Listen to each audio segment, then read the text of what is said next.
Hi hello నమస్తే, నా పేరు వెంకట్. మరి ఇప్పుడు ఏపీలో మొత్తం ఫలితాల కోసం ఆసక్తిగా ఎదురు చూస్తున్నారు. అట్లనే ముఖ్యంగా ఏపీ మొత్తం మీద ఒక కాన్స్టిట్యున్సీ రిజల్ట్ కోసం బాగా అటు వైసీపీ పార్టీ వాళ్ళు, ఇటు రాజకీయ విశ్లేషకులు, అలాగే ఇటు టీడీపీ కూటమి, ముఖ్యంగా జనసేన అని అంతా కూడా ఎదురు చూస్తున్నటువంటి ఒకే ఒక నియోజకవర్గం. ఇక అంటే పరిచయం అక్కర్లేని పేరనే చెప్పాలి, పిఠాపురం రిజల్ట్ ఎలా ఉంటుంది అనే దానిపైన ఇప్పుడు అనేక అంటే వెర్షన్లు వినపడుతూ ఉన్నాయి మనకి. ఏది ఎన్నికల ముందు వరకు ఒక రకమైనటువంటి ఇది కనపడింది.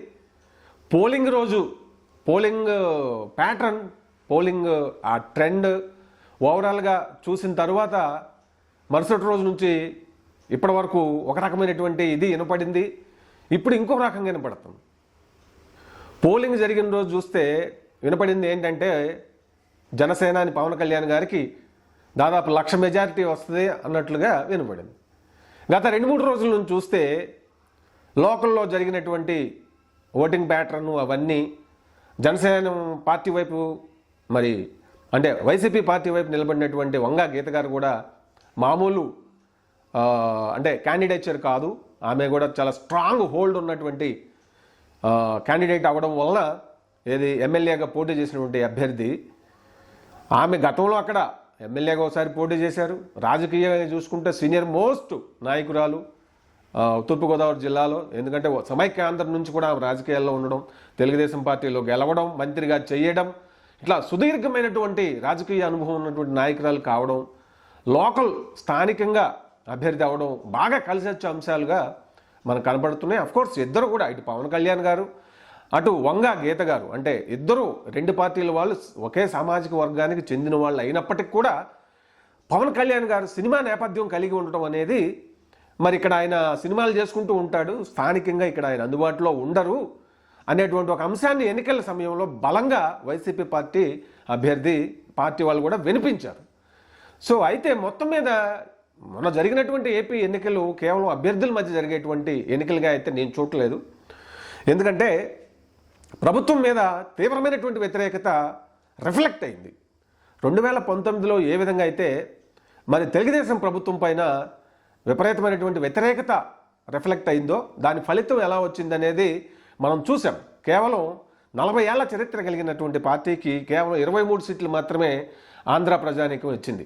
రాష్ట్రం ఏర్పడిన తర్వాత రెండో ఎన్నిక అది. 2019లో జరిగినటువంటి అసెంబ్లీ ఎన్నికలు మనం చూసినట్లయితే ఎవరు ఊహించలేదు అంత తక్కువ సీట్లు తెలుగుదేశం పార్టీకి వస్తాయని చెప్పి. మొత్తం 175 అసెంబ్లీ స్థానాలు ఉన్నటువంటి ఇప్పుడు అసెంబ్లీలో, ఆంధ్ర అసెంబ్లీలో, మరి ఇప్పుడు 2000 మరి ఆయనకి జగన్ గారికి అధికారం ఇచ్చి అంతా చూస్తే ఆయన పరిపాలనలో ప్రజలు మరి మనం జరిగిన అంటే ఎన్నికల ఓటింగ్ విధానం అదంతా చూస్తే ఒక రకమైన కసి ప్రజల్లో కనపడింది. ఎందుకు ఆ కసి అనేది, దానికి కారణాలు మరి మనం చూడొచ్చు.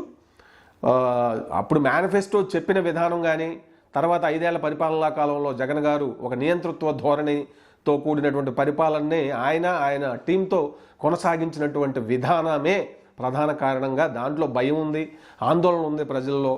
మరి భవిష్యత్తు లేకపోవటం, వనరుల విధ్వంసం, ఇట్లా అనేక రకాల అయినటువంటి అంశాల కలయికతో వచ్చినటువంటి భయంగా మరి ఈ రోజున తెలుగుదేశం పార్టీ వాళ్ళు చెప్తున్నటువంటి పరిస్థితిని మనం చూడొచ్చు.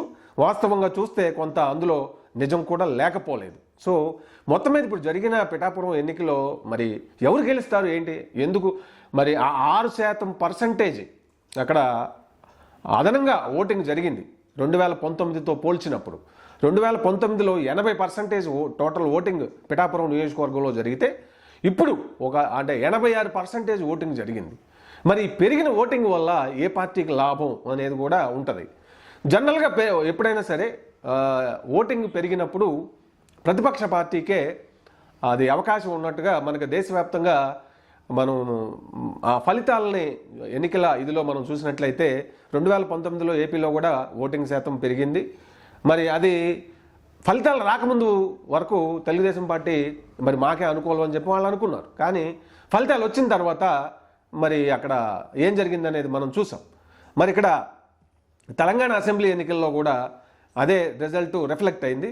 సో ఇప్పుడు అంతకు మించి ఓటింగ్ పర్సంటేజ్ మరి సమైక్యాంధ్ర మిగిలిన కొత్తగా రాష్ట్రం ఏర్పడిన తర్వాత ఎట్లా చూసుకున్నా కూడా మొన్న జరిగినటువంటి పెరిగినటువంటి ఓటింగ్ పర్సంటేజ్ అనేది ఆల్ టైమ్ రికార్డుగా చెప్పడం జరుగుతూ ఉంది. 80+, 83 దాకా జరిగినట్టుగా మరి జరుగుతుంది. పిఠాపురం వరకు చూసుకుంటే 86 జరిగింది. సో మరి ఇప్పుడు ఎవరికి వాళ్ళే మరి మేము గెలుస్తామని చెప్పి ఇక్కడ వినపడతా ఉంది. మరి నా అబ్జర్వేషన్ ప్రకారం అయితే పెరిగిన ఆ 6% ఓటింగ్ ఖచ్చితంగా అది పవన్ కళ్యాణ్ గారికే ప్లస్ అయ్యే అవకాశాలు ఉన్నాయి. సరే, ఎందుకు ఆమెకి పడవు అంటే అక్కడ కేవలం అభ్యర్థులే కాదు, పార్టీ యొక్క విధి విధానాలు ఉన్నాయి. వైసీపీ పార్టీ మీద వ్యతిరేకత అనే కోణాన్ని కూడా మనం మర్చిపోవటానికి లేదు. అందులో గోదావరి జిల్లాలో ప్రజలు చాలా చైతన్యవంతులుగా ఉంటారు, ఆలోచన చేస్తారు. వాళ్ళు నిర్ణయాలు కేవలం బ్లైండ్గా ఉండవు అనేది మనకు తెలిసినటువంటి విషయమే, రాజకీయ పార్టీలకు కూడా తెలుసు. సో పవన్ కళ్యాణ్ పూర్తి స్థాయి పొలిటీషియన్ కాకపోయినా కూడా ఆయన మరి పోరాడుతున్నటువంటి విధానం, తర్వాత సమస్యలు వచ్చినప్పుడు ఆయన నిలబడుతున్నటువంటి స్టాండు, అలాగే మరి వైసీపీ పరిపాలనా విధానంలో వాళ్ళు చేసినటువంటి పనులను కానీ ప్రజా వ్యతిరేక విధానాలని మరి నిస్సంకోచంగా 100 మంది వాళ్ళంతా కూడా ఆయన టార్గెట్ చేసి అనేక రకాల వ్యక్తిగతంగా అనేక రకాలుగా ఆయన సినిమా జీవితాన్ని మరి సినిమాలని అనేక రకాలుగా కూడా ఏపీ ప్రభుత్వం జగన్ గారి ప్రభుత్వం టార్గెట్ చేసి ఆయన్ని చక్రవ్యూహంలో బంధించినట్లు అష్టదిగ్బంధం చేసినా కూడా ఆయన దేనికి లొంగకుండా నిలబడి పోరాడినటువంటి పటిమ మరి ప్రజలు చూశారు. తర్వాత మరి అక్కడ ఆయన స్థానికుడే, దానికి తోడు గతంలో 2 నియోజకవర్గాల్లో పోటీ చేసి ఆయన్ని ఓడగొట్టారు. ఆ సానుభూతి కూడా ఉన్నది. అంటే ప్రజల అన్నిటికీ మించి మిగిలిన రాజకీయ పార్టీల మాదిరి కాకుండా ఈయన సొంతగా మరి ఈయన ఆదాయాన్ని, ఈయన సినిమాలకు వచ్చే రెమ్యునరేషన్ని తన పార్టీ కోసం ఖర్చు పెట్టడం, ప్రజల కోసం ఖర్చు పెట్టడం, రైతుల కోసం ఖర్చు పెట్టడం, ఇవన్నీ కూడా మరి పిఠాపురం ప్రజలకేమి తెలియనటువంటి విషయం కాదు. సో అక్కడ మళ్ళీ కుల సమీకరణలు కూడా మనం చూసినట్లయితే మరి యూత్ అంతా కూడా అన్ని కులాలకు చెందిన వాళ్ళు ఎక్కువగా పవన్ కళ్యాణ్ని ఈసారి ఎట్లయినా ఒక అవకాశం ఇద్దామనేటువంటి ధోరణి కనపడింది. అలాగే 18 నుంచి 25, 35 ఏజ్ గ్రూప్ వాళ్ళంతా కూడా ఎక్కువగా పవన్ కళ్యాణ్ గారికి ఒకసారి అవకాశం ఇచ్చి చూద్దాం పాపం అనేటువంటి ఒక కన్సర్న్, సింపతి కూడా ఆడ కనపడినట్టుగా కనబడుతుంది. అలాగే మరి ఈ ప్రచారానికి జబర్దస్త్ వాళ్ళు, ఆది లాంటి వాళ్ళు అలాగా చివరి 2-3 రోజుల ముందు మరి రామ్ చరణ్ వెళ్ళడం కానీ, మెగా ఫ్యామిలీ చిరంజీవి గారు అందరూ వెళ్ళారు. సో ఇదంతా కూడా ఏంటి, ఆ పర్టికులర్ సామాజిక వర్గానికి, ఆయన అభిమానులకి, వాళ్ళందరికి కూడా ఒకసారి ఒక అవకాశాన్ని ఇచ్చి చూడండి అని చెప్పటమే కదా. సో ఆ వేలో కూడా ఈసారి అక్కడ మరి వైసీపీ, ఎందుకంటే పవన్ కళ్యాణ్ మీద వాళ్ళు ఇంప్లిమెంట్ చేసినటువంటి ఎత్తుగడ చాలా చాలా బలమైనటువంటిది. మిగిలిన పార్టీ ఎక్కడ గెలిచినా ఓడిపోయినా సరే పవన్ కళ్యాణ్ని ఓడగొట్టాలి అనే విధంగా వాళ్ళు అన్ని రకాలుగా మెకానిజం చేశారు.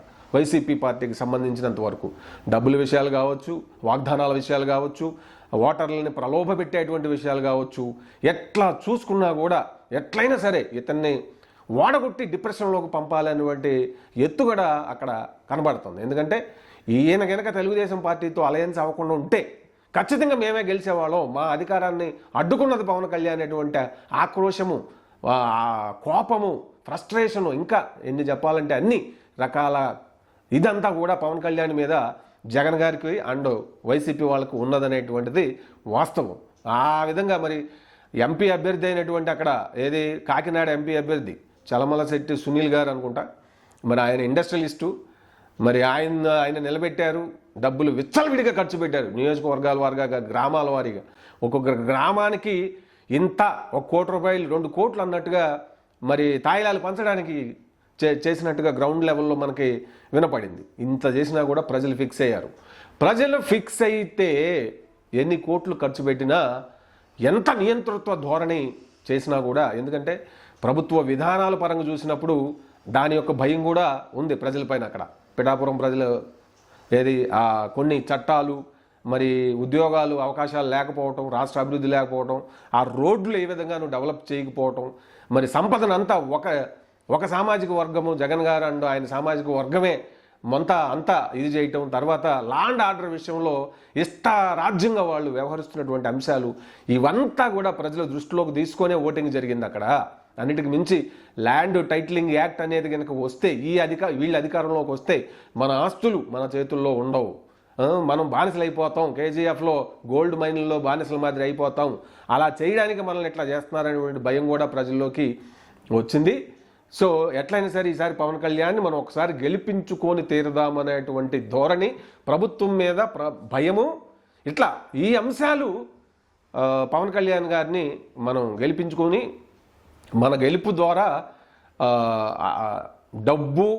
డబ్బే ప్రధానం, డబ్బుతో ఏదైనా చేయొచ్చు అనేటువంటి ఒక ధోరణను కూడా బద్దలు కొడదామనేటువంటి తీర్పు పిఠాపురం ప్రజలు ఇవ్వబోతున్నారు అనేది నా అబ్జర్వేషన్. ఖచ్చితంగా మెజారిటీ అది చూసుకుంటే, ఎందుకంటే అటువైపు డమ్మీ క్యాండిడేట్ కాదు అపోనెంట్ వంగా గీత గారు, ఆమెకి ఒక బేస్ ఉంది, ఫుల్ టైం పొలిటీషియన్. కంపారిజన్ చేసినప్పుడు పవన్ కళ్యాణ్ గారికి ఆమెకి పొలిటికల్గా చూసినప్పుడు ఖచ్చితంగా ఆమెకే కొన్ని మార్కులు ఎక్కువగా వచ్చే అవకాశం ఆబ్వియస్గా ఉంది.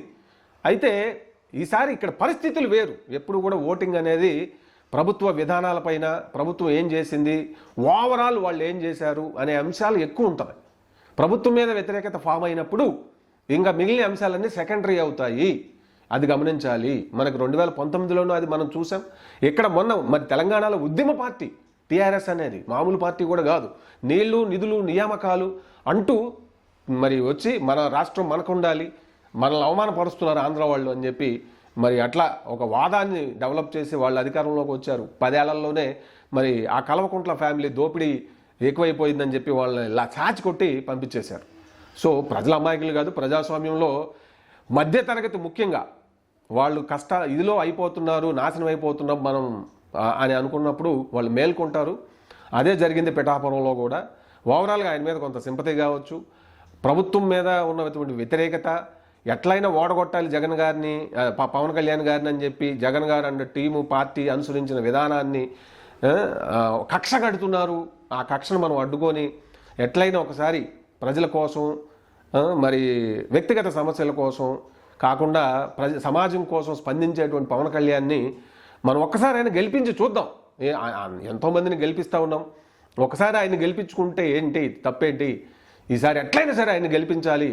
ఎలక్షన్స్ టైంలో కూడా మనం చూసాం, వైసీపీ పార్టీలో ఉన్న వాళ్ళు కూడా ఈసారి ఎట్లయినా సరే పవన్ కళ్యాణ్ గారికి మీకు ఓటేస్తాం మేము, అందుకే అటువైపు నుంచి ఇటు వచ్చామని చెప్పడం అనేక పబ్లిక్ టాక్లో నేను చూసా. సో ఆ వేలో చూసినట్లయితే మొత్తం మీద ఓవరాల్గా ఈ విధానాలు, ప్రభుత్వం మీద వ్యతిరేకత మెయిన్ రోలు, ఆ తర్వాత బీసీ ఓసీ అన్ని వర్గాల్లో కూడా యూత్ 18 కొత్తగా ఓటు వచ్చిన వాళ్ళ నుంచి 35 ఏజ్ గ్రూప్ ఉన్న వాళ్ళల్లో ఎక్కువ అటువైపే పవన్ కళ్యాణ్ గారికి ఒక అవకాశం ఇద్దాము, పాపం అంత పోరాడుతుంది కదా, ఒకసారి ఇచ్చి చూద్దామనేటువంటి కన్సర్న్ ప్రజల్లో వచ్చింది. ఆ ఏజ్ గ్రూప్లో చాలా గట్టిగా వచ్చింది. మిగిలిన రూరల్ కాకుండా పల్లెల్లో ఈ నవరత్నాలకి వాటికి మరి పేదరికంలో ఉన్న దళిత బహుజనులు అంతా కూడా అటువైపు సపోర్ట్ ఉన్నారు. ఇక కులపరంగా చూసినప్పుడు దాదాపు మరి పిఠాపురంలో ఆ కాపు సామాజిక వర్గం వాళ్ళు 90,000 సుమారుగా ఓట్లు ఉన్నాయి. మరి అట్లా చూసుకుంటే కూడా అది పవన్ కళ్యాణ్కే కాస్త ఎక్కువగా పడే అవకాశాలు కూడా కనబడుతున్నాయి ఈ పర్టికులర్ ఈ కాంటెక్స్ట్లో ఈ సందర్భం వరకు. సో మరి ఇది అంటే మెజారిటీ ఎంత వస్తుంది ఏంటి అనేది, 1,00,000 వస్తుందా 50,000 వస్తుందా అనేది 1,00,000 రావడం అనేది కష్టమైన పని. ఎందుకంటే చెప్తున్నా కదా, ఆడ నిలబడ్డ వంగా గీత గారు మామూలు ఆమె కదా, ఆమెకు వచ్చే ఓట్లంతా కూడా పార్టీ మీద కంటే కూడా ఆమె గొప్పతనంగానే చెప్పాల్సి ఉంటుంది. అది వేరే ఒక డమ్మీ క్యాండిడేట్ నిలబడితే పవన్ కళ్యాణ్ గారు ప్రచారం చేయకుండా ఉన్నా కూడా గెలుస్తాడు. సో 20,000, 25,000, 30,000 మెజారిటీ పవన్ కళ్యాణ్ గారికి రాబోయేది ఈ రేంజ్లోనే ఉండొచ్చు అనిపిస్తుంది నాకు. 25,000కి తగ్గొచ్చు కూడా, 20, 25 మధ్యలో ఉండొచ్చు, 25, 30 మధ్యలో ఉండొచ్చు. ఓవరాల్గా 20 నుంచి 30,000 మధ్యలోనే ఉండొచ్చు అని నేను అనుకుంటున్నా. ఆ పెరిగిన 6% మరి సాలిడ్గా 100% అటే పడితే ఇంకో 10,000 ఏమైనా పెరగవచ్చు. ఈ మొత్తం మీద అయితే విజయం తథ్యం. పవన్ కళ్యాణ్ గారి గెలుపుని ఎవరు ఆపలేరు. ఆయన ఓడగొట్టి మెంటల్గా ఒక రివెంజ్ తీర్చుకుందాం అనుకుంటున్నటువంటి వైసీపీ జగన్ గారి ఆశలు అడి ఆశలు అయినట్లే. నా పరిశీలన ప్రకారం అయితే ఈ పిఠాపురానికి సంబంధించినంత వరకు ఇది. మరి మీరేమనుకుంటున్నారు?